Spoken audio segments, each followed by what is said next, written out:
Hello. हाँ, क्या हालचाल है? बढ़िया है। चलिए,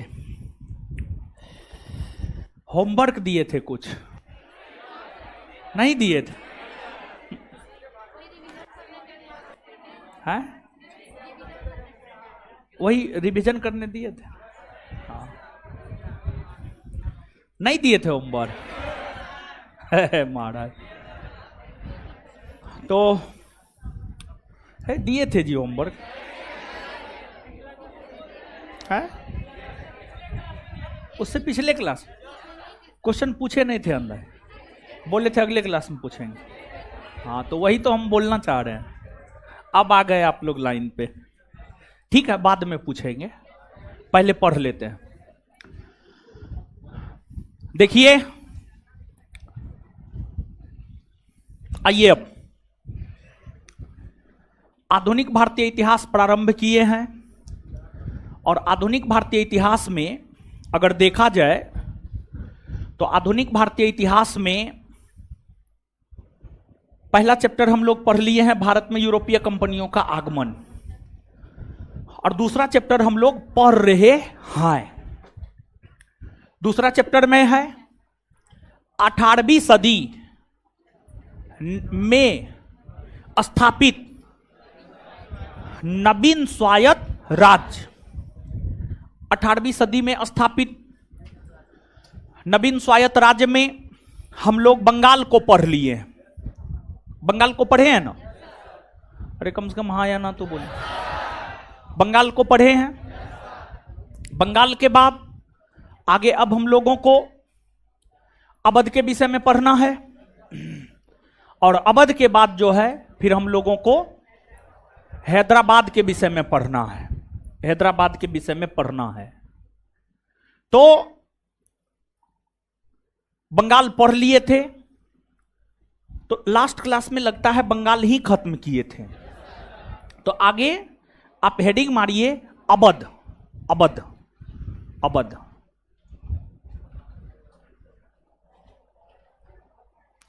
आगे आप हेडिंग मारिए अवध।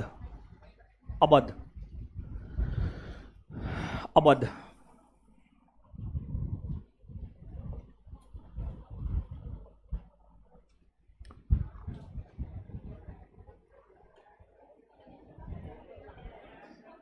अवध। आइए अवध को देखते हैं।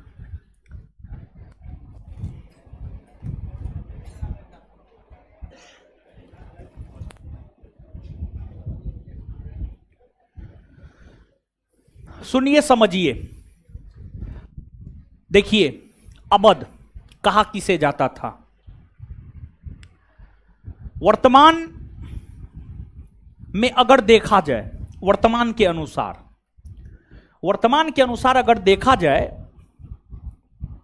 तो उत्तर प्रदेश का जो लखनऊ का इलाका है और उत्तर प्रदेश का जो अयोध्या का इलाका है, उत्तर प्रदेश के अयोध्या और लखनऊ का जो इलाका है, वर्तमान में उत्तर प्रदेश के अयोध्या और लखनऊ के इलाके को ही अवध कहा जाता था। उस समय 18वीं शताब्दी में, 19वीं शताब्दी में अवध कहा जाता था। आज आप जिसे लखनऊ और अयोध्या समझते हैं, उसी को पहले कहा जाता था क्या? अवध। अवध कहा जाता था। ठीक है। तो अवध की अगर हम लोग बात करें तो अवध में 18वीं सदी में स्वायत्त राज्य की स्थापना सआदत खां ने किया था। सआदत खां। जैसे बंगाल में स्वतंत्र शासन की स्थापना मुर्शिद कुली खां ने किया था, और मुर्शिद कुली खां मुगलों के अधीन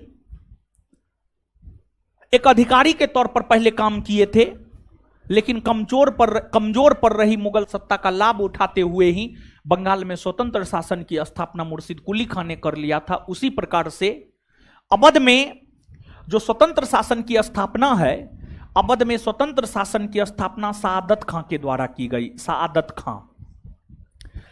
खां के द्वारा की गई। सआदत खां भी पहले मुगलों के अधीन ही, मुगलों की सेवा में ही नियुक्त थे। सआदत खां भी पहले मुगलों की सेवा में ही नियुक्त थे। सआदत खां भी पहले मुगलों की सेवा में ही नियुक्त थे। सआदत खां जो कि पहले मुगलों की सेवा में नियुक्त थे, 1707 ईस्वी में औरंगजेब के निधन होने के बाद जब मुगल सत्ता कमजोर पड़ने लगी, तो उस कमजोर पड़ रही मुगल सत्ता का लाभ उठाते हुए ही सआदत खां ने मुगल बादशाह मोहम्मद शाह रंगीला के समय अवध में स्वतंत्र शासन की स्थापना कर लिया। मुगल बादशाह मोहम्मद शाह रंगीला के समय अवध में स्वतंत्र शासन की स्थापना कर लिया और सआदत खां ने अपनी राजधानी फैजाबाद को बनाया। फैजाबाद को सआदत खां ने अपनी राजधानी बनाया। जैसे मुर्शिद कुली खां जब बंगाल में स्वतंत्र शासन की स्थापना किया, तो बंगाल में स्वतंत्र शासन की स्थापना करने के बाद मुर्शिद कुली खां ने मुर्शिदाबाद नामक नगर को बसाया और मुर्शिद कुली खां ने अपनी राजधानी मुर्शिदाबाद को बनाया। मुर्शिद कुली खां ने अपनी राजधानी मुर्शिदाबाद को बनाया। उसी प्रकार से सआदत खां की अगर हम लोग बात करें तो सआदत खां ने स्वतंत्र शासन की स्थापना अवध में की।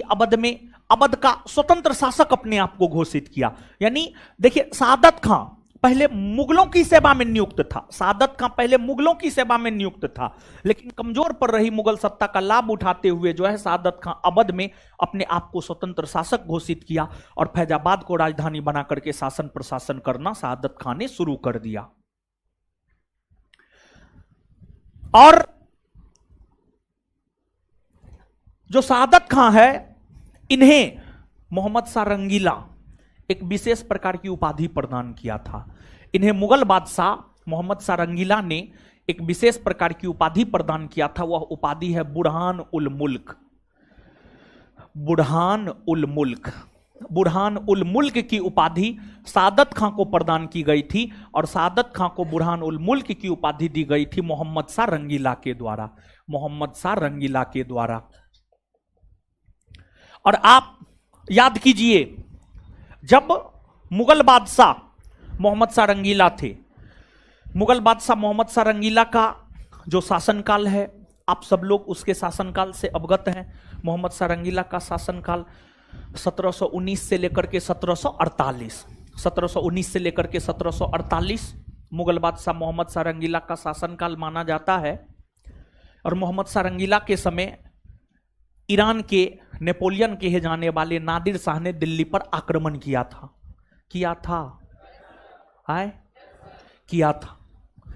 आप इस बात को समझिए। मोहम्मद शाह रंगीला के समय, मोहम्मद शाह रंगीला जब दिल्ली का बादशाह था, तो इनके समय 1739 ईस्वी में ईरान के शासक नादिर शाह दिल्ली पर आक्रमण किया।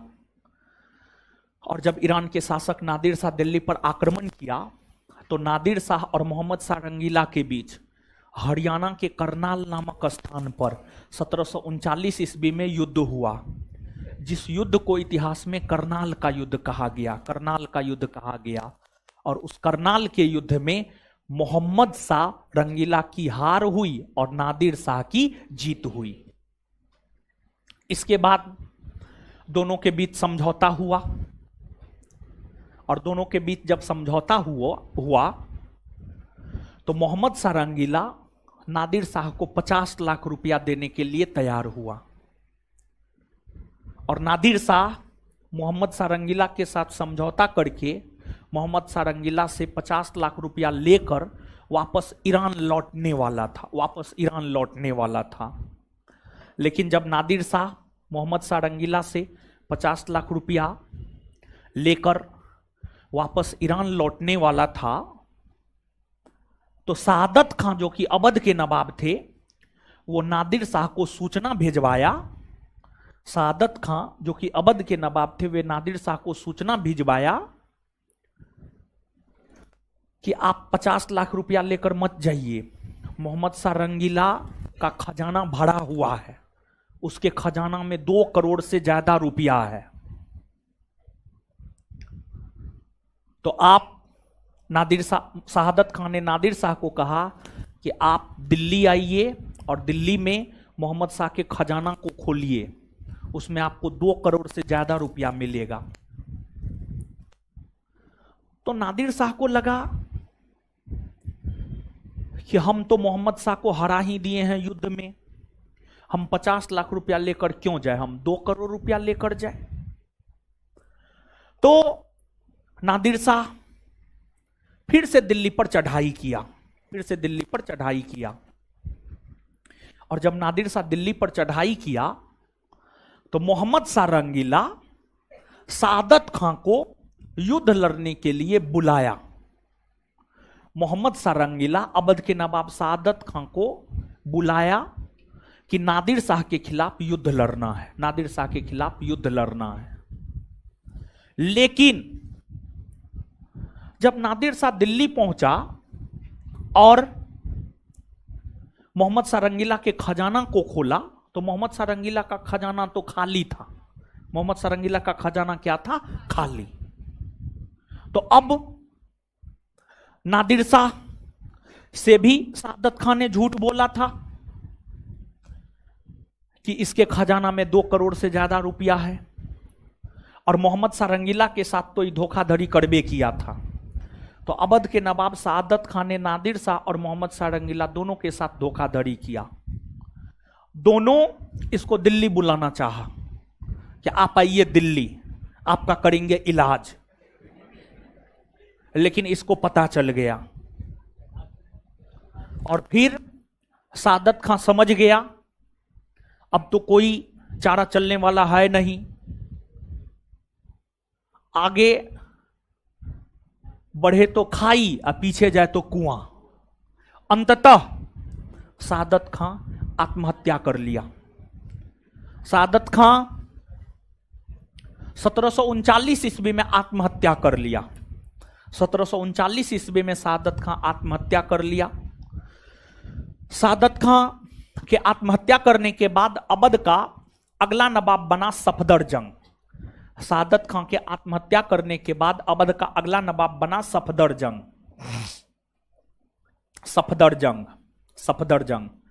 सफदरजंग का मूल नाम था अबुल मंसूर खां। सफदरजंग की अगर हम लोग बात करें तो इसका मूल नाम था अबुल मंसूर खां। अबुल मंसूर खां इसका मूल नाम था। और सफदरजंग जिसका मूल नाम अबुल मंसूर खां था, इसके विषय में कहा जाता है कि ये अवध के नवाब तो थे ही, लेकिन जब मुगल बादशाह मोहम्मद शाह रंगीला का निधन हुआ तो मोहम्मद शाह रंगीला के निधन होने के बाद अगला मुगल बादशाह बना था अहमद शाह। मुगल बादशाह मोहम्मद शाह रंगीला के निधन होने के बाद अगला मुगल बादशाह बना था अहमद शाह। मुगल बादशाह अहमद शाह ने अवध के नवाब सफदरजंग को अपना वजीर बनाया। सफदरजंग के समकालीन मुगल बादशाह अहमद शाह थे। अहमद शाह ने अवध के नवाब सफदरजंग को अपना वजीर बनाया। सफदरजंग पहले से अवध के नवाब थे ही, साथ ही साथ मुगल बादशाह ने बना लिया इसे अपना वजीर, जिस वजह से सफदरजंग को नवाब वजीर भी कहा जाता है। जिस वजह से सफदरजंग की अगर हम लोग बात करें तो इसे नवाब वजीर भी कहा जाता है। नवाब वजीर भी कहा जाता है। और सफदरजंग 1739 से 1754 ईस्वी तक अवध के गद्दी पर रहा। सफदरजंग का निधन 1754 में हो गया और 1754 में सफदरजंग के निधन होने के बाद अवध का अगला नवाब बना शुजाउद्दौला। शुजाउद्दौला अवध का अगला नवाब बना। और जब शुजाउद्दौला अवध का अगला नवाब बना तो शुजाउद्दौला लंबे समय तक अवध के नवाब के पद पर रहे। और शुजाउद्दौला के विषय में कहा जाता है 1754 से लेकर के 1777 तक 1754 से लेकर 1777 ईस्वी तक अवध के नवाब के पद पर शुजाउद्दौला रहे। शुजाउद्दौला का समकालीन मुगल बादशाह शाह आलम द्वितीय था। शाह आलम द्वितीय को शुजाउद्दौला ने अपना पेंशन भोगी बनाया। अवध के नवाब शुजाउद्दौला ने मुगल बादशाह शाह आलम द्वितीय को अपना पेंशन भोगी बनाया। और शुजाउद्दौला की अगर आप लोग बात करेंगे तो देखिए, एक युद्ध हुआ है पानीपत का तृतीय युद्ध, और पानीपत के तृतीय युद्ध के विषय में हम आपको बताए हैं। जब हम आपको मराठा पढ़ा रहे थे तो मराठा पढ़ाते हुए पानीपत के तृतीय युद्ध के विषय में जो है हम आपको बतलाए हैं। खड़ा होइए तो जी, खड़ा होइए, उधर है लड़का, खड़ा होइए, इधर इधर, हाँ हाँ। पानीपत का तृतीय युद्ध कब हुआ है? पढ़े हैं ना? नहीं पढ़े हैं? झूठ बोलिएगा, बोलिए तो मां कसम नहीं पढ़े हैं। बोलिए मां कसम नहीं पढ़े हैं। है? क्या बोल रहा है जी? अब क्या बोल रहा है? आपका न्यू एडमिशन है? अच्छा, न्यू एडमिशन है इसका। बैठिए।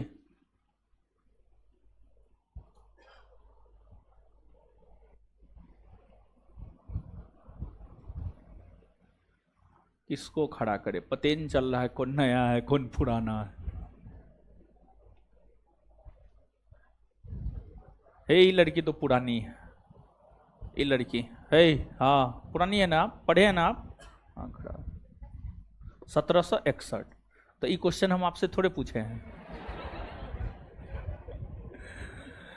पानीपत के तृतीय युद्ध जो कि 1761 में हुए हैं, उसमें अफगानों के तरफ से नेतृत्व कौन किया था? मराठों की तरफ से नेतृत्व कौन किया था? नीलवटे सन्नाटा। बैठिए। हे खड़ा होइए, खड़ा होइए। आप वो बोलिए नहीं पढ़े हैं? पढ़े हैं ना? बोलिए अफगानों की तरफ से नेतृत्व कौन किया था? मराठों की तरफ से।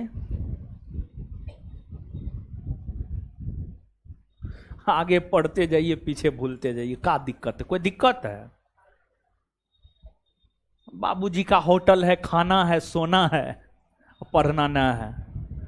बैठिए महाराज, बैठ। चलिए सुनिए, समझिए। अब पानीपत का तृतीय युद्ध हम आपको बताए हैं 1761 में हुआ है। मराठों के तरफ से नेतृत्व सदाशिवराव भाव, विश्वासराव भाव, और अफगानों के तरफ से नेतृत्व अहमद शाह अब्दाली ने किया था। और उस युद्ध में मराठों की हार हुई और अफगानों की जीत हुई। अफगानों के जीत के पीछे कई सारे कारण थे। उसमें अफगानों के जीत के पीछे जो कई सारे कारण थे, उसमें एक कारण यह भी था कि भारतीय मूल के शासक और अवध के नवाब शुजाउद्दौला ने पानीपत के तृतीय युद्ध में अफगानों का साथ दिया था। अफगानों का साथ दिया था। अवध के नवाब जो शुजाउद्दौला थे, जिसका शासनकाल 1754 से 1777 है, इन्हीं के समय 1761 ईस्वी में पानीपत का तृतीय युद्ध हुआ था। इसी के समय 1761 ईस्वी में पानीपत का तृतीय युद्ध हुआ था। पानीपत का तृतीय युद्ध हुआ था। और इसी के समय 1761 ईस्वी में जो पानीपत का तृतीय युद्ध हुआ था, इसी के समय 1761 ईस्वी में जो पानीपत का तृतीय युद्ध हुआ था, इस तृतीय युद्ध में शुजाउद्दौला ने अहमद शाह अब्दाली का साथ दिया था। जबकि देखिए, ये अवध के नवाब थे, ये भारत के शासक थे, इन्हें साथ देना चाहिए था मराठों का। इन्हें साथ देना चाहिए किसका था? मराठों का। क्योंकि मराठा भारतीय था और ये भी भारतीय था, तो इसको साथ देना चाहिए था मराठों का।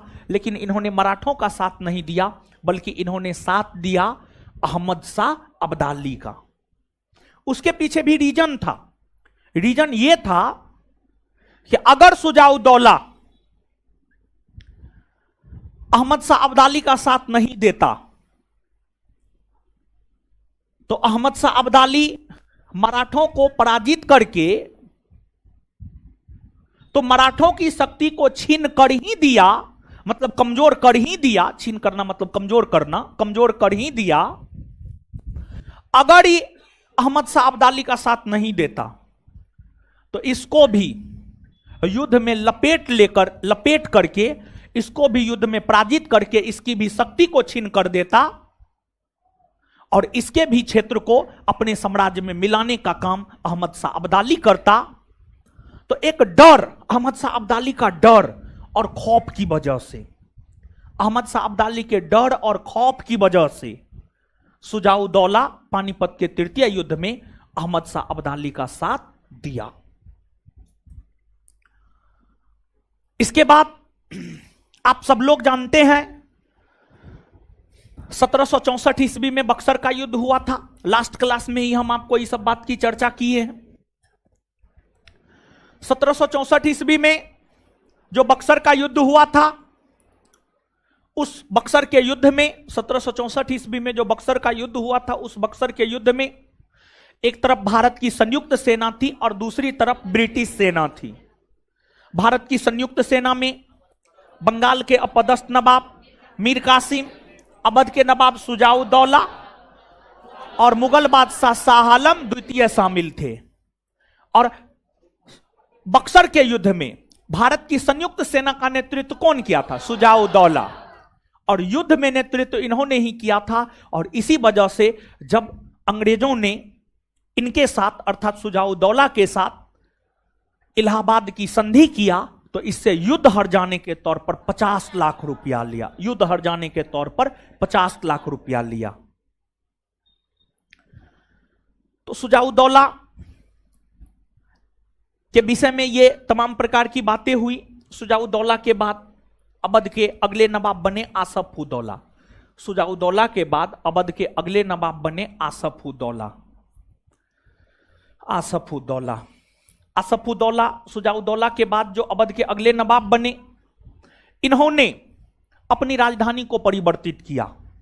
अवध की राजधानी पहले फैजाबाद हुआ करती थी, इन्होंने अपनी राजधानी फैजाबाद से हटाकर लखनऊ को बनाया और लखनऊ में बड़े इमामबाड़े का निर्माण इन्होंने करवाया। आसफ उद-दौला के बाद अवध में और भी कई सारे नवाब बने, लेकिन उन नवाबों का कोई खास महत्व नहीं है। और अवध के फिर अंतिम नवाब की अगर आप बात करेंगे तो अवध के अंतिम नवाब बने वाजिद अली शाह। वाजिद अली शाह वाजिद अली शाह अवध के अंतिम नवाब बने 1856 ईस्वी में। 1856 ईस्वी की अगर आप बात करेंगे तो 1856 ईस्वी के समय भारत के गवर्नर जनरल लॉर्ड डलहौजी हुआ करते थे। 1856 ईस्वी के समय भारत के गवर्नर जनरल हुआ करते थे लॉर्ड डलहौजी। लॉर्ड डलहौजी ने अवध के ऊपर कुप्रशासन का आरोप लगाया और लॉर्ड डलहौजी ने अवध के ऊपर कुप्रशासन का आरोप लगाते हुए अवध के नवाब वाजिद अली शाह को गद्दी से हटा दिया। अवध के नवाब वाजिद अली शाह को गद्दी से हटा दिया और अवध को ब्रिटिश साम्राज्य में मिलाने की घोषणा लॉर्ड डलहौजी ने किया। अवध को ब्रिटिश साम्राज्य में मिलाने की घोषणा लॉर्ड डलहौजी ने किया। वाजिद अली शाह बड़ी भद्र व्यक्ति थे, बड़ी ईमानदार व्यक्ति थे। वाजिद अली शाह इसका विरोध तो नहीं किया, लेकिन वाजिद अली शाह की पत्नी थी, उसका नाम था बेगम हजरत महल। वाजिद अली शाह की पत्नी थी, उसका नाम था बेगम हजरत महल। बेगम हजरत महल यह चाहती थी कि वाजिद अली शाह के बाद अवध का अगला नवाब उसका वारिस बिरजिस कादिर बने। बिरजिस कादिर बने। वाजिद अली शाह की पत्नी जो बेगम हजरत महल थी, बेगम हजरत महल यह चाहती थी कि वाजिद अली शाह के बाद अवध का अगला नवाब बने बिरजिस कादिर। लेकिन अंग्रेजों ने अवध को तो ब्रिटिश साम्राज्य में मिला लिया। बेगम हजरत महल हर संभव प्रयास की, बेगम हजरत महल हर संभव यह प्रयास की कि कैसे भी अवध को फिर से वापस लिया जा सके, लेकिन बेगम हजरत महल अवध पर अधिकार करने में असफल हो गई। तत्पश्चात जब 1857 का विद्रोह हुआ तो 1857 के विद्रोह में अवध के क्षेत्र से बेगम हजरत महल कूद पड़ी और अवध के क्षेत्र में बेगम हजरत महल अपने पुत्र बिरजिस कादिर के साथ मिलकर अंग्रेजों को कड़ी चुनौती देने का काम किया। लेकिन जब अवध के क्षेत्र में 1857 के विद्रोह दबने के कगार पर थे तो बेगम हजरत महल भागकर चली गई नेपाल।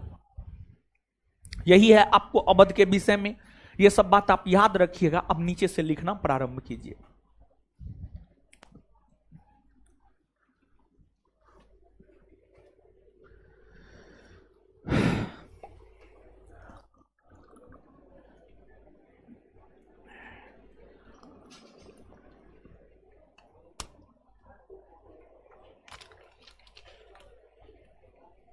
लिखिए, चाय ठंडा हो गया है, फिर भी पी लेते हैं, पैसा न लगा। ठीक है, लिखिए।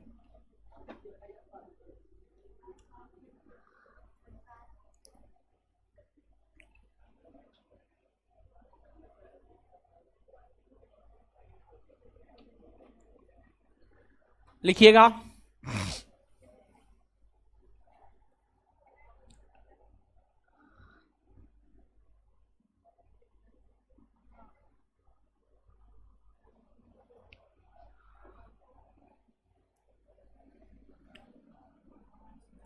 अवध में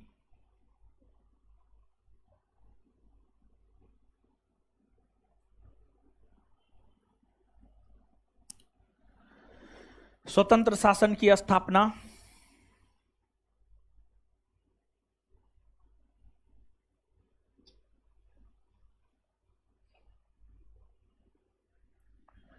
अवध में स्वतंत्र शासन की स्थापना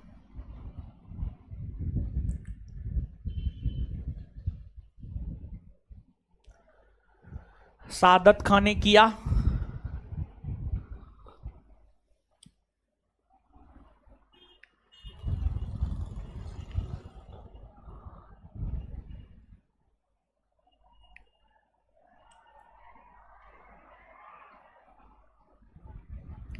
अवध में स्वतंत्र शासन की स्थापना सादत खां ने किया।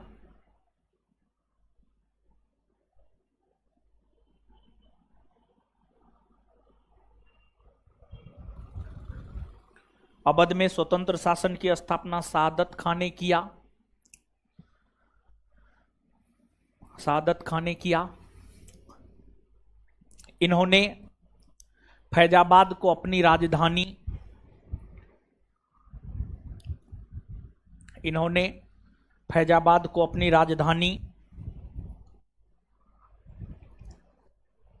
इन्होंने फैजाबाद को अपनी राजधानी इन्होंने फैजाबाद को अपनी राजधानी इन्होंने फैजाबाद को अपनी राजधानी बनाकर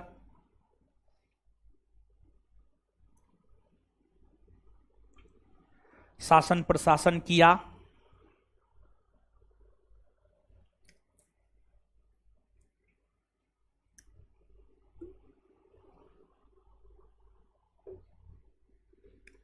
इन्होंने फैजाबाद को अपनी राजधानी बनाकर शासन प्रशासन किया।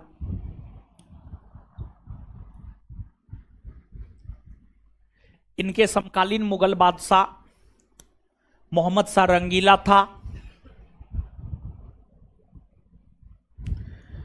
इनके समकालीन मुगल बादशाह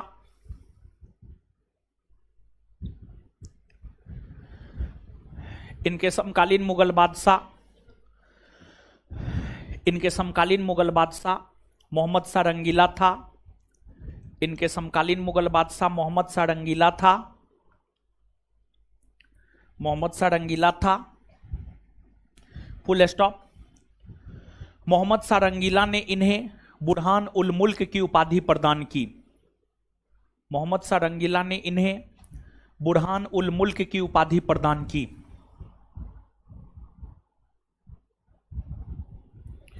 मोहम्मद शाह रंगीला ने इन्हें बुरहान उल मुल्क की उपाधि प्रदान की। मोहम्मद शाह रंगीला ने इन्हें बुरहान उल मुल्क की उपाधि प्रदान की।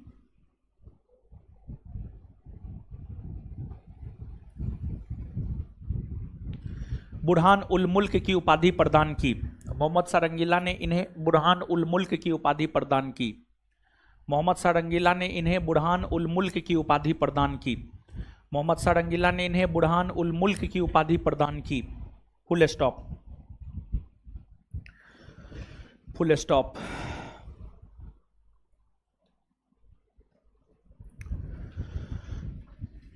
उसी में ईरान के शासक नादिर शाह ने,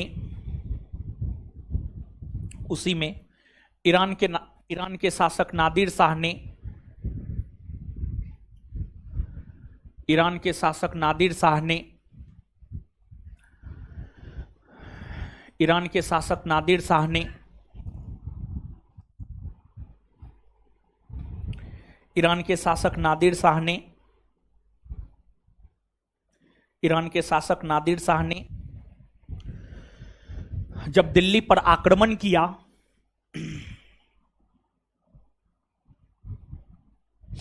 ईरान के शासक नादिर शाह ने जब दिल्ली पर आक्रमण किया, दिल्ली पर आक्रमण किया, तो मोहम्मद शाह रंगीला, तो मोहम्मद शाह रंगीला, तो मोहम्मद शाह रंगीला, तो मोहम्मद शाह रंगीला नादिर शाह के विरुद्ध युद्ध लड़ने के लिए, तो मोहम्मद शाह रंगीला, तो मोहम्मद शाह रंगीला नादिर शाह के विरुद्ध युद्ध लड़ने के लिए, तो मोहम्मद शाह रंगीला नादिर शाह के विरुद्ध युद्ध लड़ने के लिए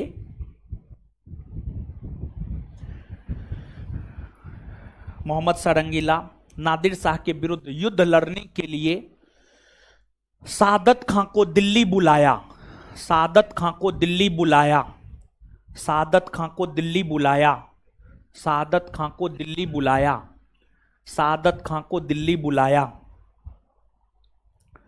सादत खां को दिल्ली बुलाया, सादत खां को दिल्ली बुलाया। लेकिन सादत खां दिल्ली नहीं आए, लेकिन सादत खां दिल्ली नहीं आए, लेकिन सादत खां दिल्ली नहीं आए, नहीं आए, लेकिन सादत खां दिल्ली नहीं आए, और वे 1739 ईस्वी में, और वे 1739 ईस्वी में, और वे 1739 ईस्वी में, और वे 1739 ईस्वी में आत्महत्या, और वे 1739 ईस्वी में आत्महत्या कर लिया, और वे 1739 ईस्वी में आत्महत्या कर लिया, और वे 1739 ईस्वी में आत्महत्या कर लिया। नेक्स्ट पॉइंट, और वे 1739 ईस्वी में आत्महत्या कर लिया। नेक्स्ट पॉइंट, सादत खां का उत्तराधिकारी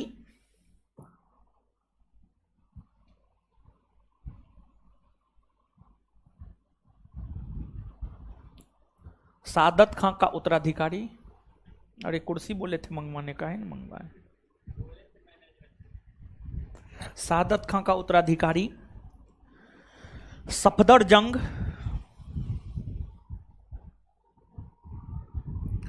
सादत खां का उत्तराधिकारी सफदरजंग बना, सादत खां का उत्तराधिकारी सफदरजंग बना, जिसका मूल नाम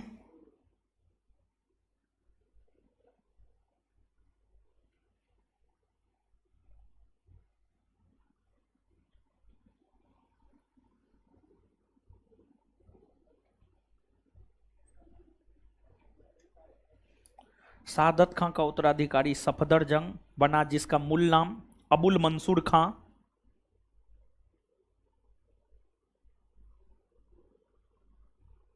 अबुल मंसूर खां, अबुल मंसूर खां,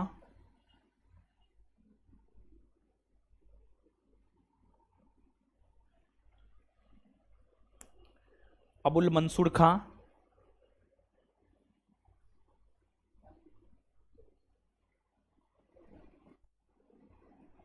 जिसका मूल नाम अबुल मंसूर खां था। अबुल मंसूर खां था। इनका समकालीन मुगल बादशाह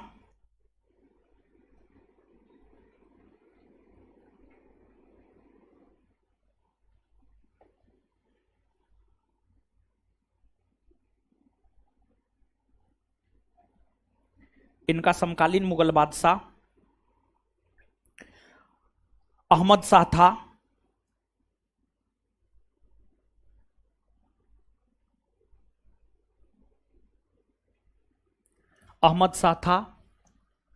अहमद शाह था जिसने जिसने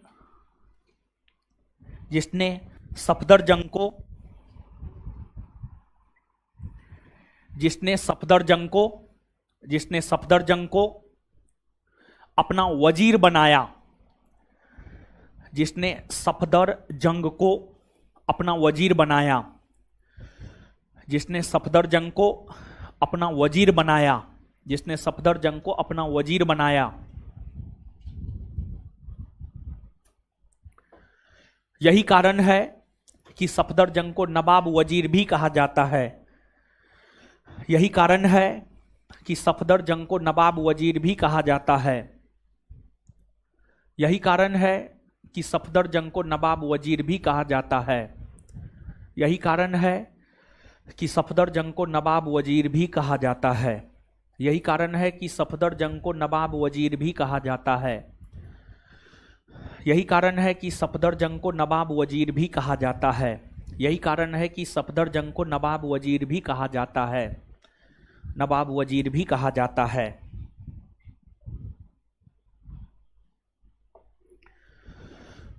अगला पॉइंट लिखिएगा, सफदरजंग का उत्तराधिकारी।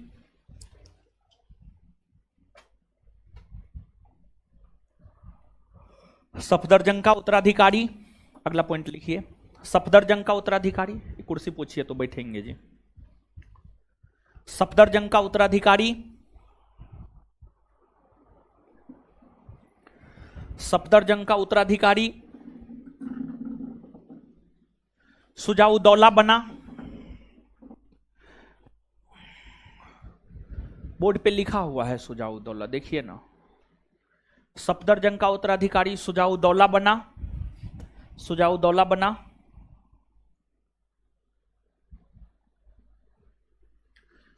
Full stop. उसी में शुजाउद्दौला के समकालीन मुगल बादशाह शाह आलम द्वितीय था।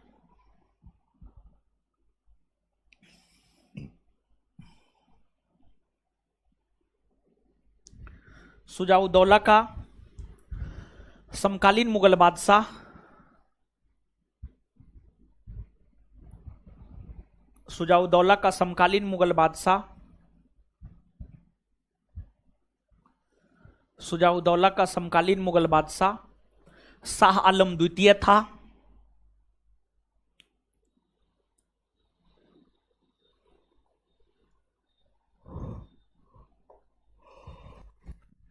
जिसे शुजाउद्दौला ने शरण दिया था। जिसे शुजाउद्दौला ने शरण दिया था। जिसे शुजाउद्दौला ने शरण दिया था। जिसे शुजाउद्दौला ने शरण दिया था। जिसे शुजाउद्दौला ने शरण दिया था। नेक्स्ट पॉइंट, नेक्स्ट पॉइंट नहीं, सॉरी, उसी में लिखिए ना, ज्यादा बेटर होगा। उसी में लिखिए, नेक्स्ट पॉइंट नहीं, उसी में लिखिए। उसी में, जिसमें लिख रहे हैं उसी में लिखिए।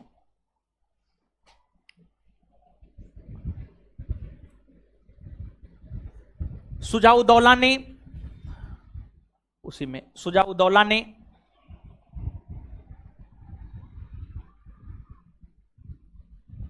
शुजाउद्दौला ने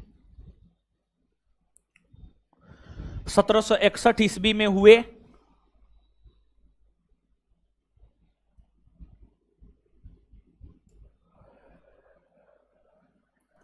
शुजाउद्दौला ने 1761 ईस्वी में हुए शुजाउद्दौला ने 1761 ईस्वी में हुए पानीपत के तृतीय युद्ध में सुजाउद्दौला ने 1761 ईस्वी में हुए पानीपत के तृतीय युद्ध में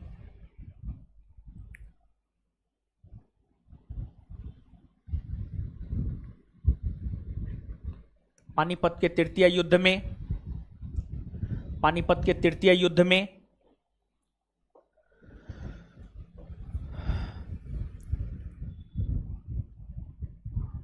अफगानों का साथ दिया। अफगानों का साथ दिया।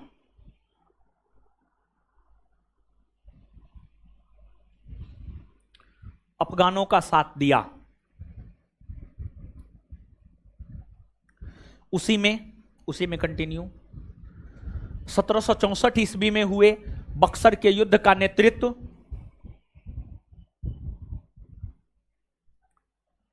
1764 ईस्वी में हुए बक्सर के युद्ध का नेतृत्व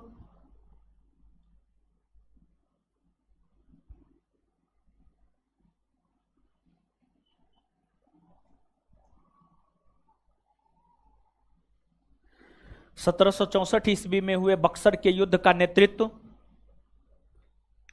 1764 ईस्वी में हुए बक्सर के युद्ध का नेतृत्व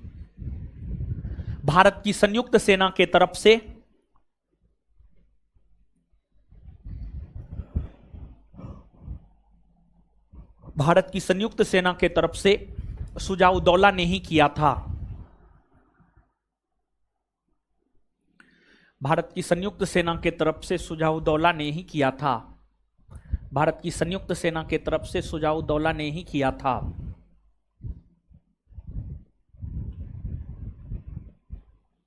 सुजाउद्दौला ने ही किया था।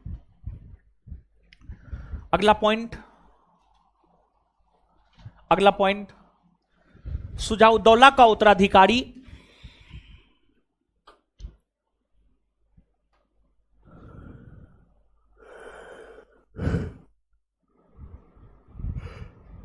सुजाउद्दौला का उत्तराधिकारी आसफ-उद-दौला बना। बोर्ड पे लिखा हुआ है। सुजाउद्दौला का उत्तराधिकारी आसफ-उद-दौला बना।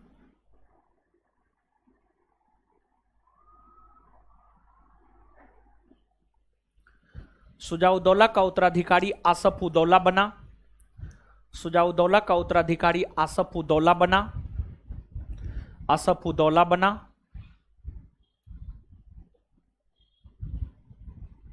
इन्होंने अपनी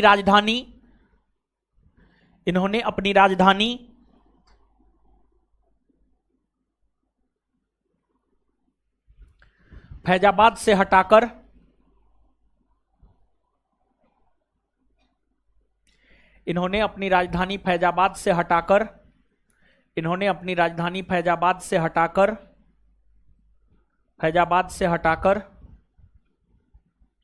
लखनऊ को बनाया।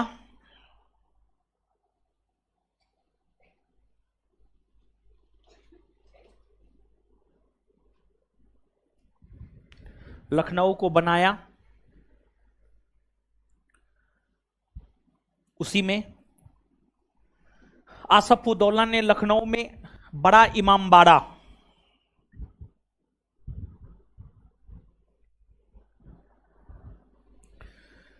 आसफ-उद-दौला ने लखनऊ में बड़ा इमामबाड़ा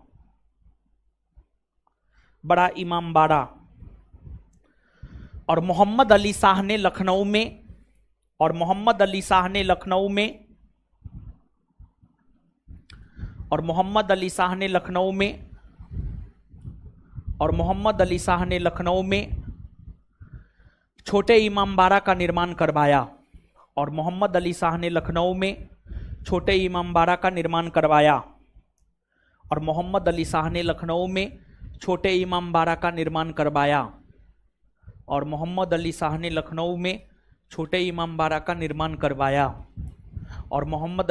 लखनऊ में छोटे इमामबाड़ा का निर्माण करवाया।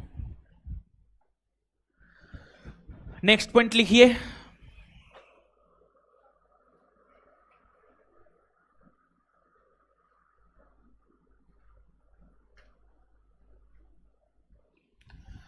अवध के अंतिम नवाब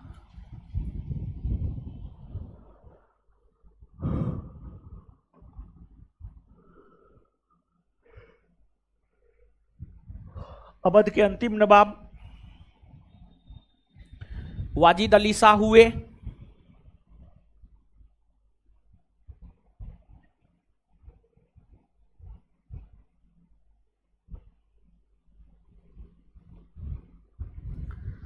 अवध के अंतिम नवाब वाजिद अली शाह हुए। इनके शासनकाल के समय इनके शासनकाल के समय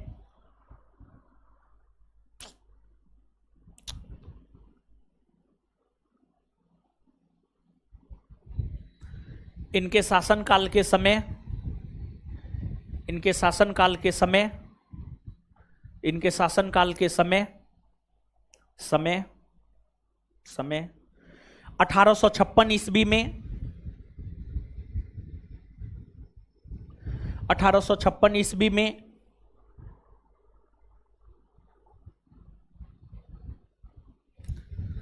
भारत के गवर्नर जनरल लॉर्ड डलहौजी ने भारत के गवर्नर जनरल लॉर्ड डलहौजी ने भारत के गवर्नर जनरल लॉर्ड डलहौजी ने भारत के गवर्नर जनरल लॉर्ड डलहौजी ने भारत के गवर्नर जनरल लॉर्ड डलहौजी ने भारत के गवर्नर जनरल लॉर्ड डलहौजी ने लॉर्ड डलहौजी ने लॉर्ड डलहौजी ने लॉर्ड डलहौजी ने जेम्स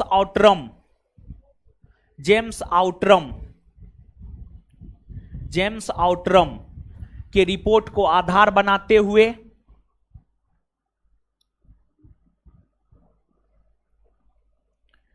जेम्स आउटरम के रिपोर्ट को आधार बनाते हुए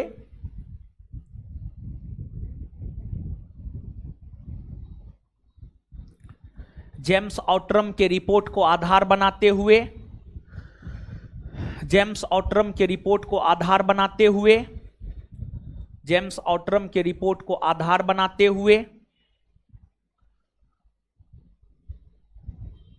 कुप्रशासन के आरोप के तहत कुप्रशासन के आरोप के तहत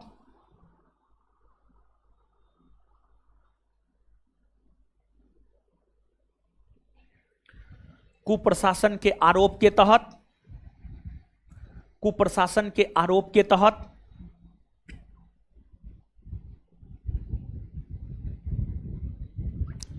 अवध को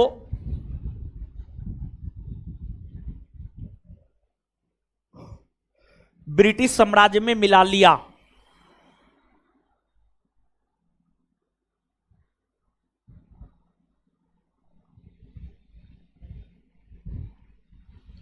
अवध को ब्रिटिश साम्राज्य में मिला लिया। Full stop. उसी में अवध को ब्रिटिश साम्राज्य में मिलाए जाने का विरोध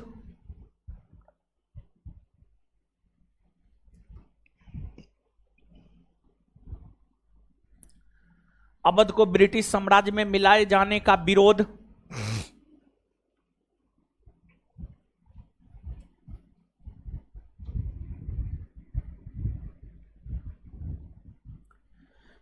अवध को ब्रिटिश साम्राज्य में मिलाए जाने का विरोध अवध को ब्रिटिश साम्राज्य में मिलाए जाने का विरोध वाजिद अली शाह की पत्नी बेगम हजरत महल ने की। अवध को ब्रिटिश साम्राज्य में मिलाए जाने का विरोध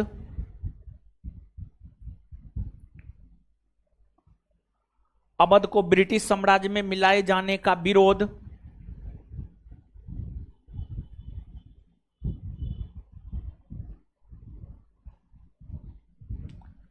अवध को ब्रिटिश साम्राज्य में मिलाए जाने का विरोध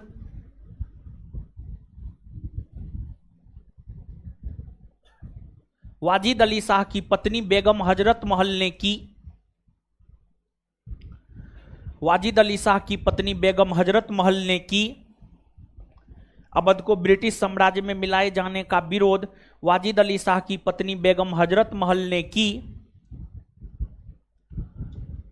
उन्होंने हर संभव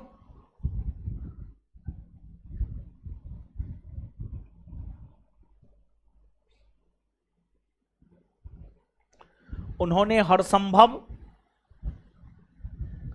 अवध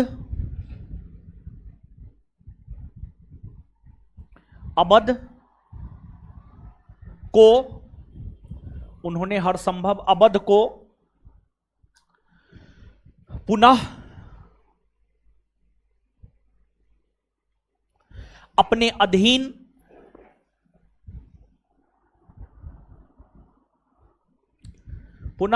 अधीन करने का प्रयास की, अपने अधीन करने का प्रयास की,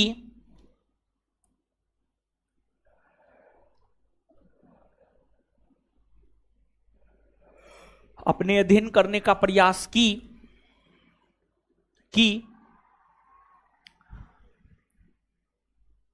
लेकिन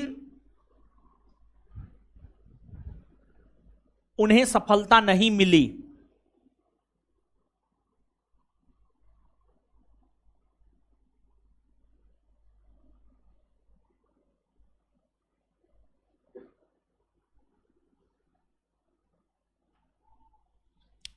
उन्हें सफलता नहीं मिली, इसलिए बेगम हजरत महल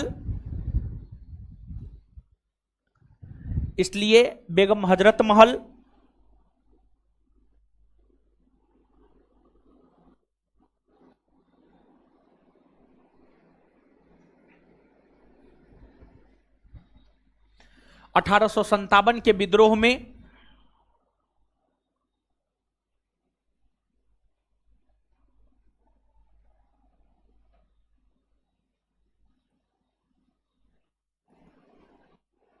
इसलिए बेगम हजरत महल 1857 के विद्रोह में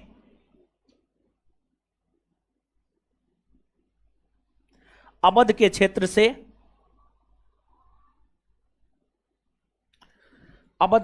से कूद पड़ी। अवध के क्षेत्र से कूद पड़ी। चलिए, अवध के बाद, इसके बाद अब आगे हम लोगों को जानना है हैदराबाद। हैदराबाद, आगे हेडिंग मारिए हैदराबाद।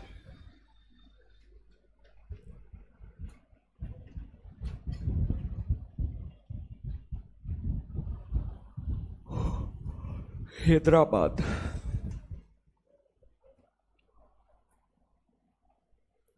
हैदराबाद,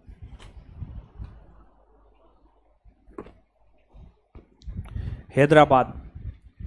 है, ऐसे मत मारिए, हेडिंग मारा जाता है। हेडिंग मारने का मतलब क्या होता है जानते हैं? एकदम कॉपी के बीचों बीच में।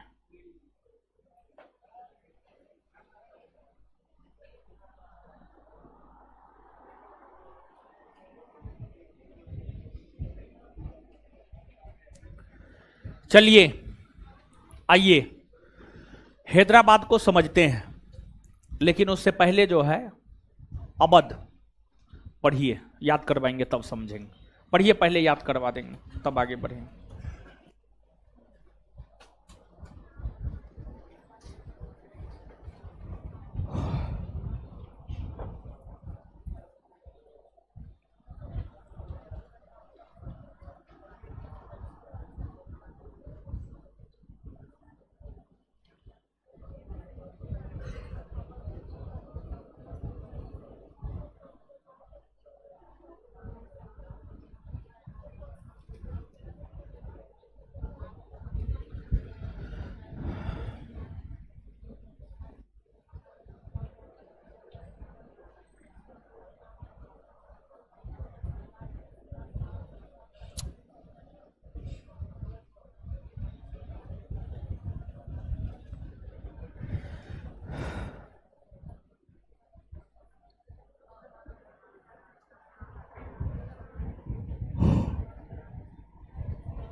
अपना कॉपी पढ़िए ना। आप तो अपने कॉपी में भी लिखे, इसका कॉपी पढ़ रहे हैं।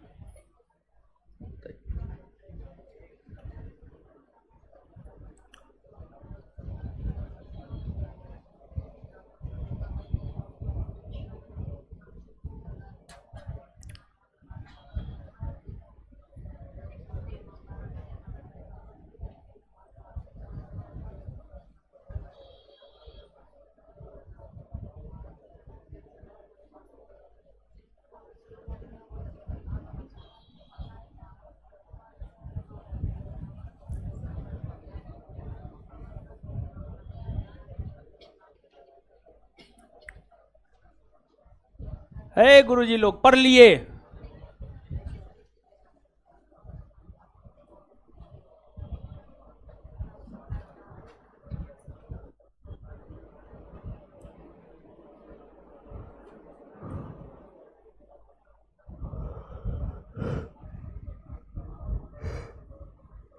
पढ़ लिए हो हीरो सब? दीजिए कॉपी दीजिए। आइए तो याद करते हैं। बताइए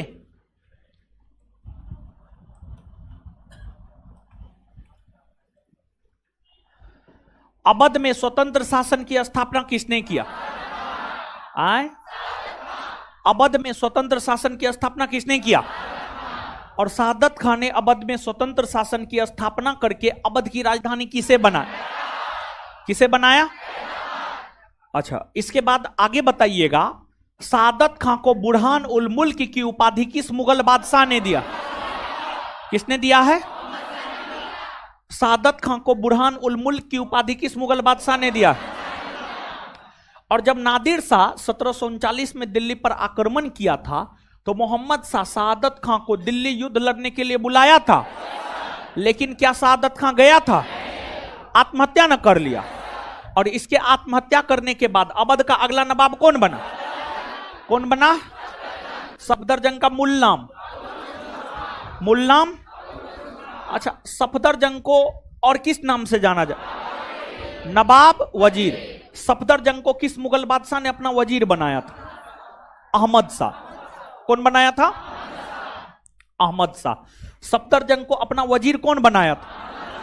सफदरजंग को किस मुगल बादशाह ने अपना वजीर बनाया? नवाब वजीर किसे कहा जाता है? सफदरजंग का उत्तराधिकारी कौन बना? सफदरजंग का उत्तराधिकारी मुगल बादशाह शाह आलम द्वितीय को अवध के किस नवाब ने शरण दिया? आए मुगल बादशाह शाह आलम द्वितीय को अवध के किस नवाब ने शरण दिया? पानीपत के तृतीय युद्ध में अवध के नवाब शुजाउद्दौला ने किसका साथ दिया? अफगानों का ना? अफगानों का ना? तो एक बार फिर से बताइएगा आप हमको कि शुजाउद्दौला ने पानीपत के तृतीय युद्ध में किसका साथ दिया था? बक्सर के युद्ध में भारत की संयुक्त सेना का नेतृत्व कौन किया था? कौन किया था? शुजाउद्दौला का उत्तराधिकारी कौन बना? कौन बना? अवध की राजधानी फैजाबाद से हटाकर लखनऊ किसने बनाया? फैजाबाद से हटाकर लखनऊ। लखनऊ में बड़े इमामबाड़ा का निर्माण किसने करवाया? लखनऊ में बड़े इमामबाड़ा का निर्माण। और इसके बाद लखनऊ में छोटे इमामबाड़ा का निर्माण मोहम्मद अली शाह। कौन करवाया? मोहम्मद अली शाह। अवध के अंतिम नवाब कौन बने?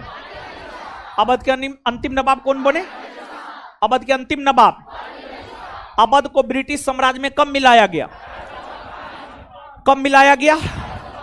भारत के किस गवर्नर जनरल ने मिलाया? लॉर्ड। किसने मिलाया? किसने मिलाया?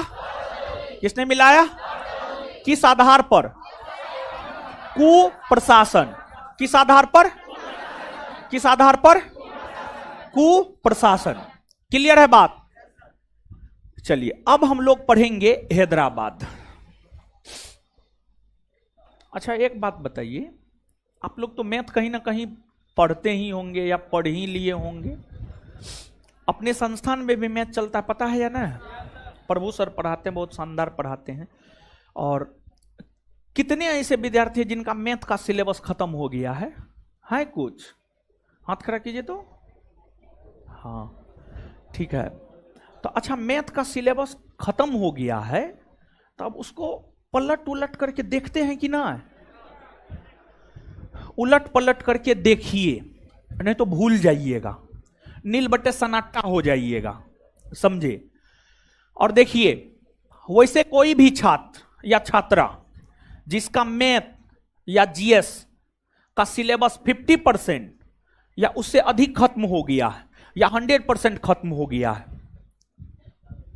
उसको टेस्ट देना चाहिए। देखिए टेस्ट क्या करता है जानते हैं? आपके कंफ्यूजन को दूर करता है। टेस्ट आपके कंफ्यूजन को दूर करता है। और जितना क्वेश्चन आप टैकल कीजिएगा उतना आप बेहतर होइएगा। जितना क्वेश्चन आप टैकल कीजिएगा उतना आप बेहतर होइएगा, उतना आप जबरदस्त होइएगा। समझ गए? तो जिन भी छात्र एवं छात्राओं का मैथ का पूरा सिलेबस खत्म है उनको तो टेस्ट एकदम 100% देना चाहिए, 100% देना चाहिए। देखिए, हम ये नहीं कहते हैं कि आप हमारे यहां टेस्ट दीजिए, नहीं, आपको जहां अच्छा लगता है वहां टेस्ट दीजिए, लेकिन आप टेस्ट जरूर दीजिए, आप टेस्ट जो है जरूर दीजिए। और अगर आप पढ़ लिए हैं, उसका रिवीजन नहीं कर रहे हैं, टेस्ट नहीं लगा रहे हैं, तो फिर नील बट्टे सन्नाटा हो जाएगा। समझिएगा, फिर नील बट्टे सन्नाटा हो जाएगा, पढ़ने का कोई मतलब ही नहीं रह जाएगा। तो अगर आपका किसी भी सब्जेक्ट का सिलेबस, जीएस का सिलेबस, मैथ का सिलेबस 100% खत्म हो गया है, तो उसके बाद आप टेस्ट लगाते रहिए, और तब तक टेस्ट लगाते रहिए जब तक कि नौकरी नहीं मिल जाता है। मैथ का 50% या 100% सिलेबस खत्म हो गया है तो मैथ का टेस्ट लगाते रहिए, और तब तक लगाते रहिए जब तक कि फाइनल रिजल्ट नहीं हो जाता है। अपने संस्थान में मैथ का भी टेस्ट चलता है और जीएस का भी टेस्ट चलता है। मैथ का टेस्ट जो है सुबह में 10 से 12 चलता है, मैथ का टेस्ट सुबह में 10 से 12 चलता है, और उस टेस्ट में 20 गो मैथ का क्वेश्चन होता है और 20 गो रीजनिंग का क्वेश्चन होता है। तो मैथ कम रीजनिंग का टेस्ट होता है, 20 मैथ और 20 रीजनिंग। और शाम में जो है आपको जीएस का टेस्ट चलता है 7 बजे से। सुबह में 10 बजे से मैथ का टेस्ट चलता है जिसमें 20 मैथ 20 रीजनिंग का टेस्ट होता है, आपको बनाने के लिए समय दिया जाता है। फिर 40 क्वेश्चन का डिस्कशन जो है आपको प्रभु सर करते हैं, और इसके बाद जो है जीएस का टेस्ट होता है शाम में 7 बजे से 9:30 बजे तक। उसमें भी 50 क्वेश्चन होता है, और उसमें एक दिन साइंस होता है, एक दिन आर्ट होता है, मतलब एक दिन हिस्ट्री पॉलिटी ज्योग्राफी होता है, और एक दिन फिजिक्स केमिस्ट्री बायोलॉजी होता है। और उसमें ऐसा नहीं है कि टेस्ट का क्वेश्चन देकर के सिर्फ आंसर में टिक मरवा दिया जाता है, नहीं, आंसर को डिस्क्राइब किया जाता है, आंसर को डिस्क्राइब किया जाता है। तो बी आंसर है तो क्यों आंसर है, और उसके जितने भी पृष्ठभूमि है, जितनी भी घटनाएं हैं, सब चीज को बताया जाता है। समझ गए?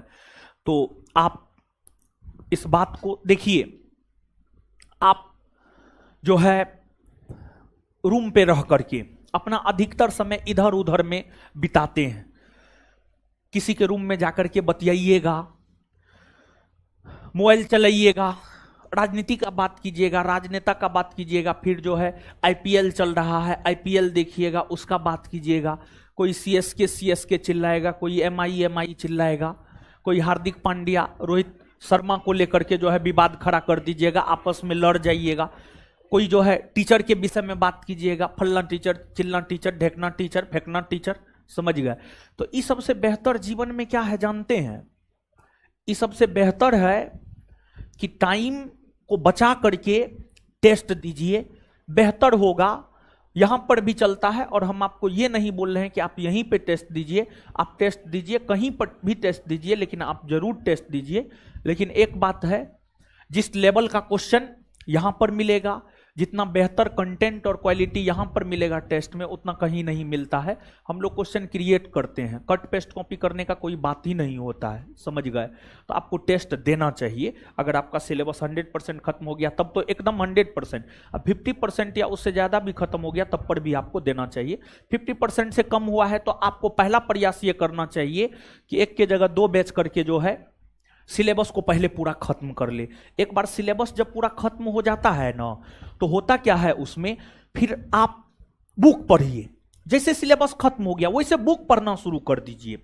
जैसे कि मान लिया जाए कि इतिहास हम आपको प्राचीन खत्म कर दिए हैं, मध्यकालीन खत्म कर दिया है, आधुनिक पढ़ा रहे हैं, तो एक अच्छा विद्यार्थी का क्या नेचर होना चाहिए जानते हैं? अभी आपको क्या करना चाहिए? प्राचीन भारतीय इतिहास का एक अच्छा सा कोई बुक लेकर के पढ़ जाना चाहिए, मध्यकालीन भारतीय इतिहास का एक अच्छा सा बुक लेकर के कोई पढ़ जाना चाहिए। और देखिए, सफलता का एक फॉर्मूला है, और सफलता का फॉर्मूला यह है कि जितना देर आप क्लास करते हैं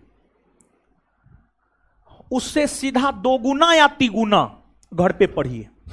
अगर आप क्लास 2 घंटा करते हैं तो कम से कम 2 गुना 4 घंटा घर पे सेल्फ स्टडी आपको करना ही करना चाहिए। और हमको यहां लगता है कोई भी बच्चा 4-5 घंटा से कम क्लास नहीं करता है, मतलब आप मैथ का भी क्लास करते हैं, आप जीएस का भी क्लास करते हैं, आप रीजनिंग का भी क्लास करते हैं। तो ऑन एवरेज अगर माना जाए तो एक स्टूडेंट एक दिन में लगभग 4 से 5 घंटा क्लास करता है। 4 से 5 घंटा अगर आप क्लास करते हैं, या फिर मान लिया जाए 4 घंटा आप क्लास करते हैं, 4 का सीधा 2 गुना 8, कम से कम 8 घंटा आपको सेल्फ स्टडी करना चाहिए। कम से कम 8 घंटा आपको सेल्फ स्टडी करना चाहिए।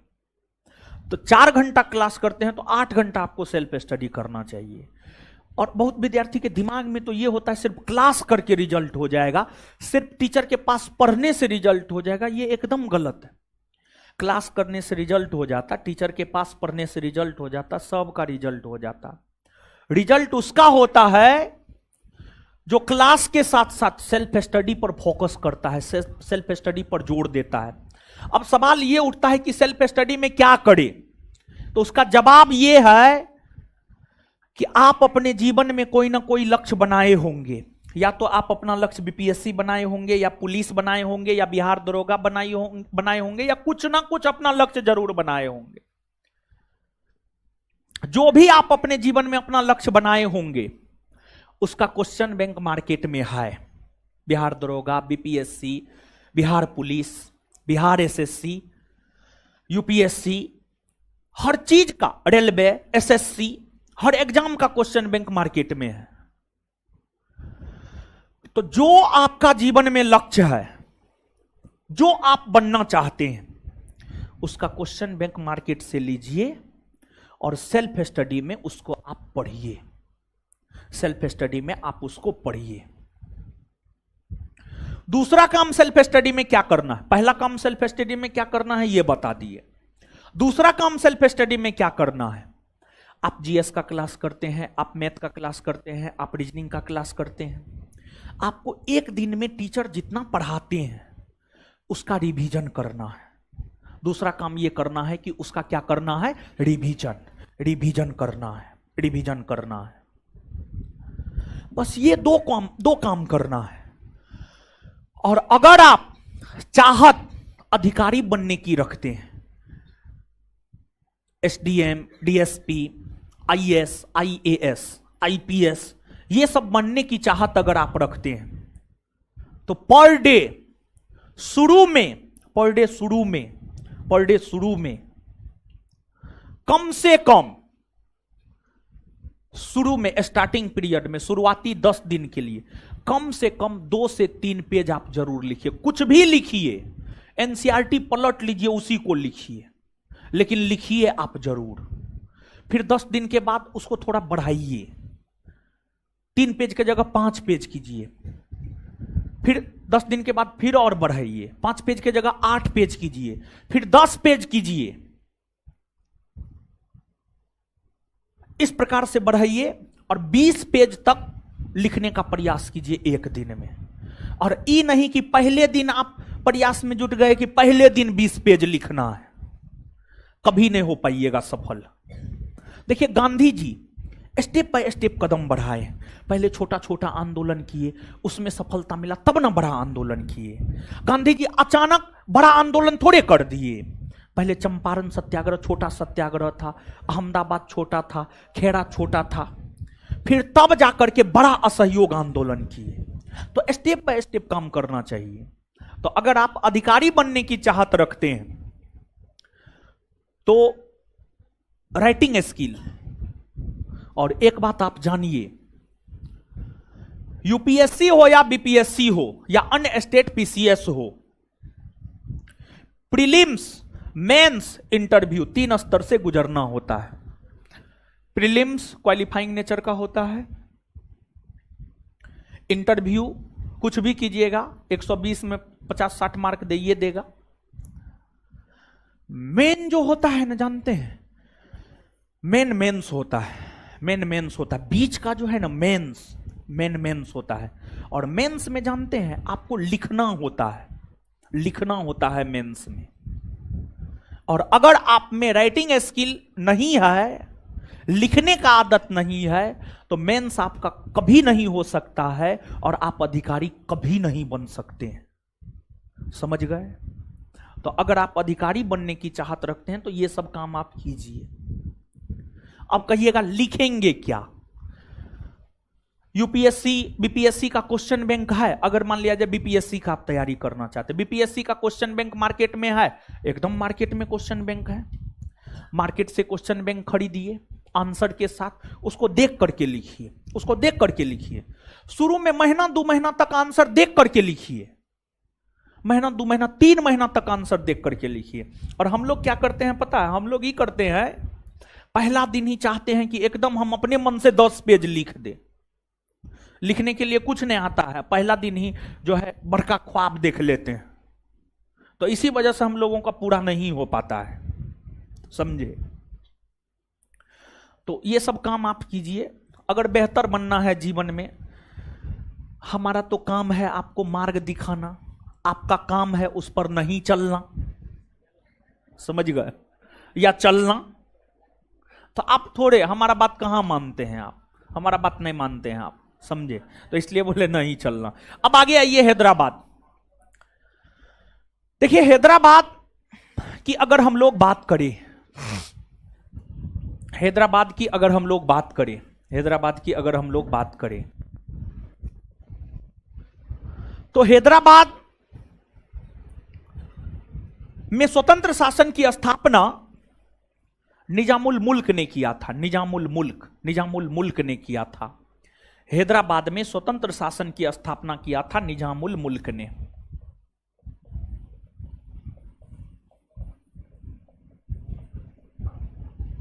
निजामुल मुल्क भी पहले मुगलों की सेवा में था, मुगलों की सेवा में था। और निजामुल मुल्क वित्तीय व्यवस्था के बहुत बड़े जानकार थे। निजामुल मुल्क वित्तीय व्यवस्था के बहुत बड़े जानकार थे। निजामुल मुल्क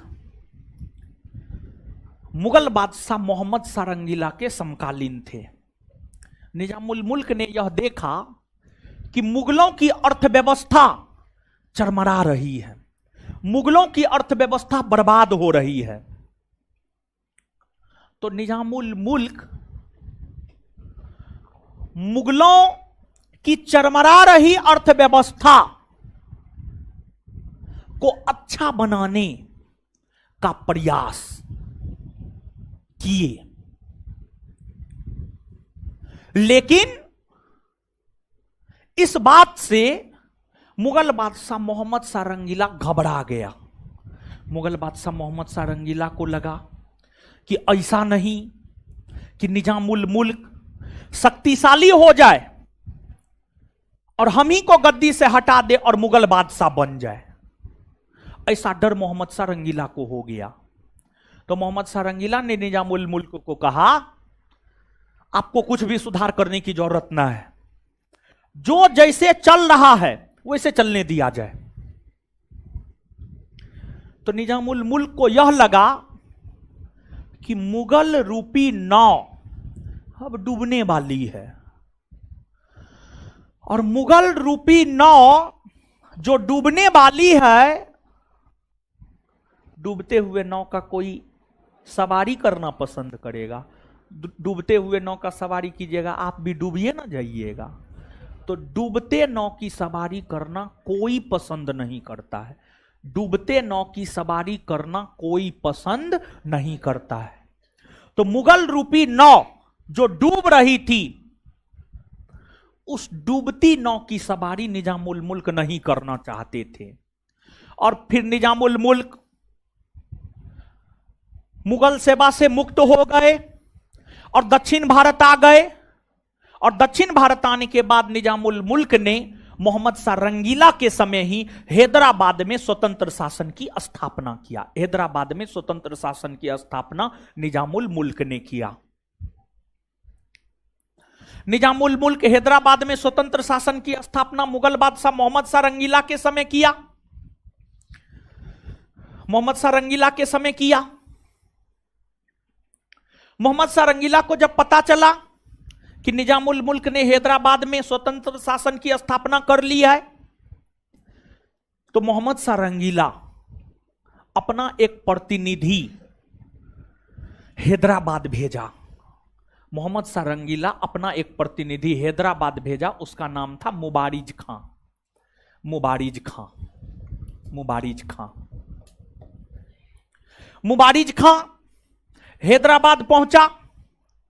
और जब मुबारिज खां हैदराबाद पहुंचा तो मुबारिज खां और निजामुल मुल्क के बीच अक्टूबर 1724 में, अक्टूबर 1724 में, अक्टूबर 1724 में मुबारिज खां और निजामुल मुल्क के बीच अक्टूबर 1724 में एक युद्ध हुआ, जिस युद्ध को इतिहास में सुकरखेड़ा का युद्ध या शंकरखेड़ा का युद्ध कहा जाता है।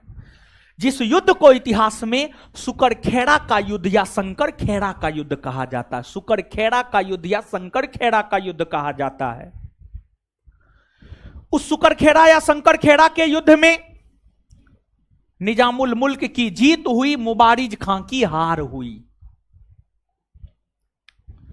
और यह हार मुबारिज खां की हार नहीं थी, बल्कि यह हार मोहम्मद शाह रंगीला की हार थी, क्योंकि मुबारिज खां मोहम्मद शाह रंगीला के प्रतिनिधि के तौर पर आया था। तो यह हार मोहम्मद शाह रंगीला की हार थी, ना कि मुबारिज खां की हार थी। जब हार गया मुगल सेना, मोहम्मद शाह रंगीला की हार हुई, मोहम्मद शाह रंगीला फिर निजामुल मुल्क को आसफ जाह की उपाधि प्रदान किया। आसफ जाह, निजामुल मुल्क आसफ जाही वंश का था। आसफ जाही एक वंश है, मुगल इस्लामी साम्राज्य के अंतर्गत एक वंश है आसफ जाही वंश। निजामुल मुल्क का संबंध आसफ जाही वंश से था।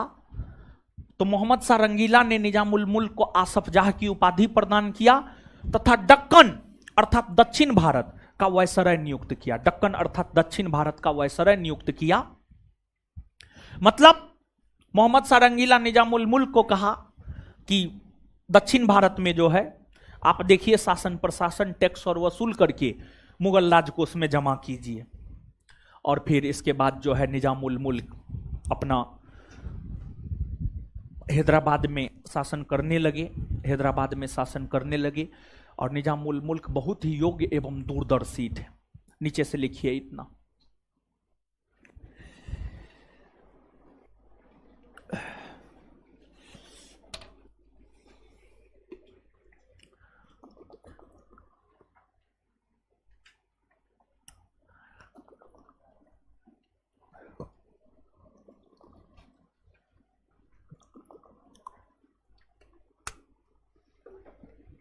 लिखिएगा, हैदराबाद में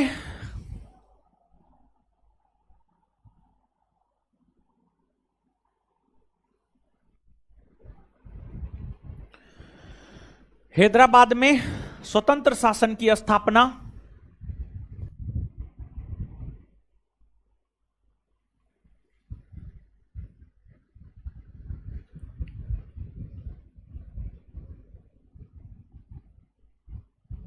मुगल बादशाह मोहम्मद शाह के समय, हैदराबाद में स्वतंत्र शासन की स्थापना मुगल बादशाह मोहम्मद शाह के समय, मुगल बादशाह मोहम्मद शाह के समय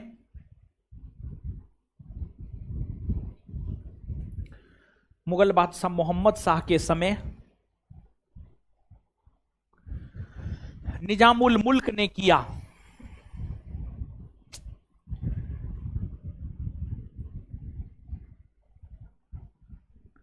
निजामुल मुल्क ने किया,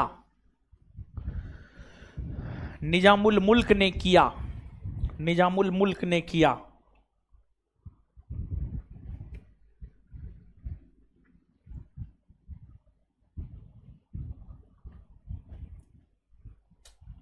नेक्स्ट पॉइंट,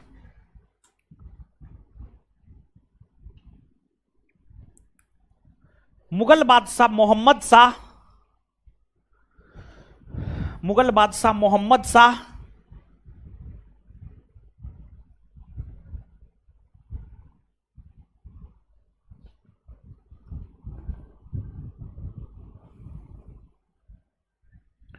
मुगल बादशाह मोहम्मद शाह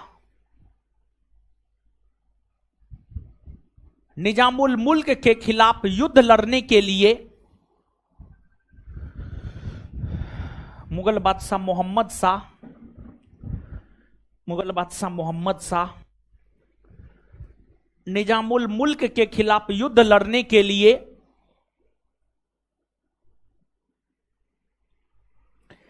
मुगल बादशाह मोहम्मद शाह निजामुल मुल्क के खिलाफ युद्ध लड़ने के लिए मुबारिज खां को भेजा।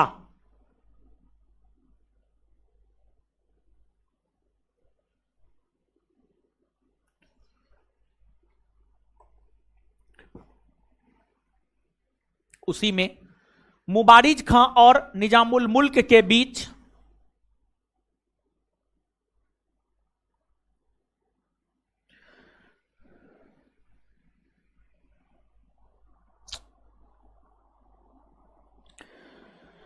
मुबारिज खां और निजामुल मुल्क के बीच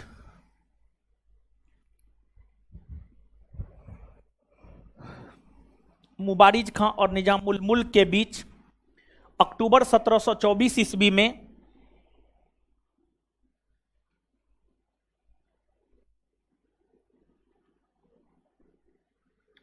अक्टूबर 1724 ईस्वी में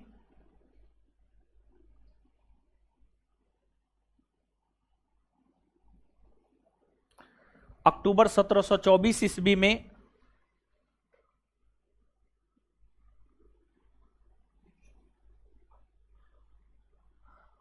सुकरखेड़ा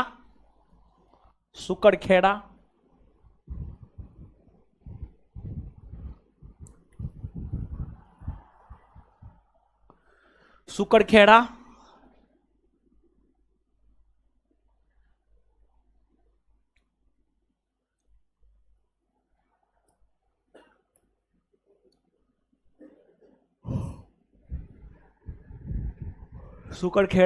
का युद्ध हुआ।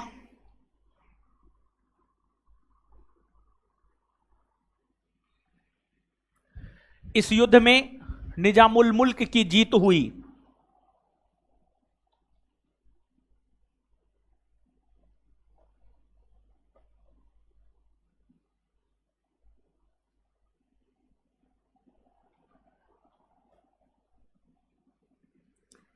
इस युद्ध में निजामुल मुल्क की जीत हुई।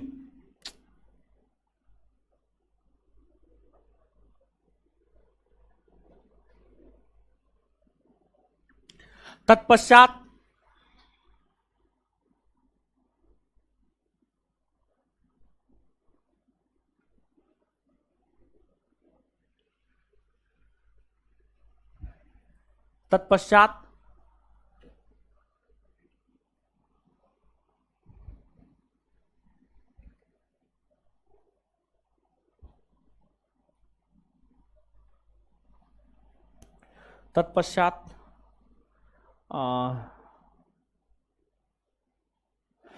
मोहम्मद शाह ने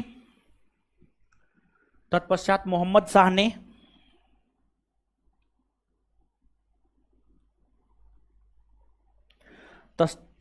मोहम्मद शाह ने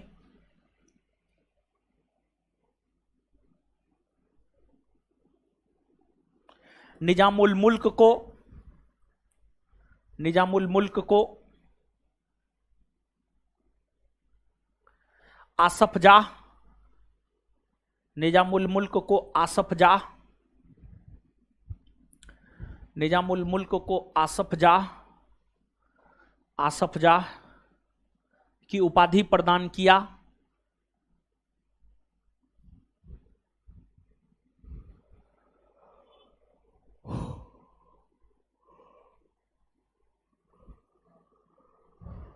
आसफ जाह की उपाधि प्रदान किया तथा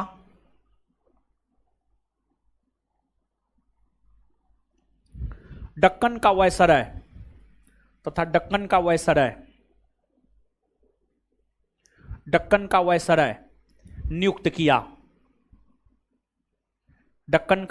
नियुक्त किया।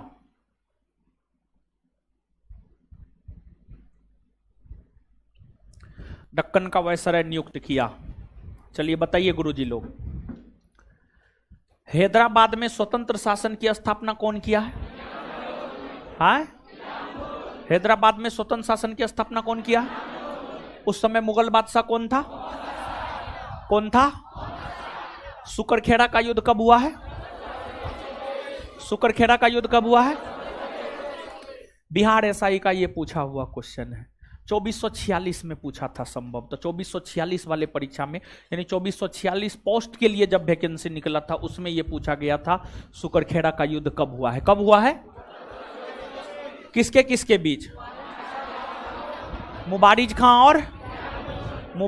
और अच्छा, इस युद्ध में निजामुल मुल्क की जीत हुई, और इस युद्ध में जब निजामुल मुल्क की जीत हुई तो उसी के बाद मोहम्मद शाह रंगीला ने निजामुल मुल्क को कौन सी उपाधि दी?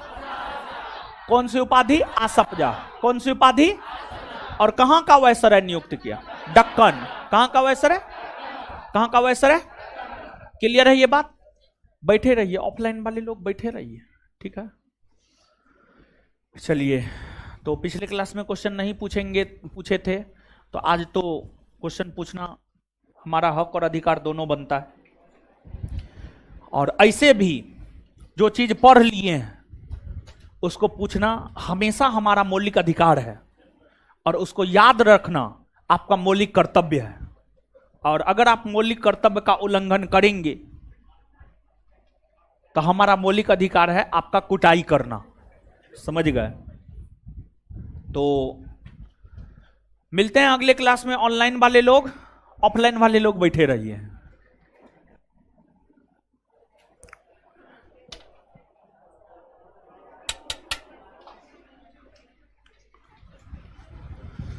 आते हैं पहले पीछे से, हमेशा आगे से ही पूछते हैं। क्या हीरो? बोलिए, कुछ बोलना है? हैं? बोलिए ना। हो हाँ, बताइए। फ्रांसीसी ईस्ट इंडिया कंपनी अपना पहला व्यापारिक कारखाना कहाँ खोला था? बैठ जाइए, बहुत बढ़िया है, खड़ा होइए, बताइए। समझे? कुछ नहीं कहेंगे, लेकिन एक बात जरूर कहेंगे, जो पढ़ा दिए हैं उसका रिवीजन करते रहिए, उसको याद रखिए। याद नहीं रखते हैं तो ये गलत बात है, बहुत गलत बात है, समझे? इससे आगे मिलेंगे हम लोग अगले क्लास में। धन्यवाद सभी लोगों का। हमको निकलने दीजिए, तब आप लोग निकलिएगा।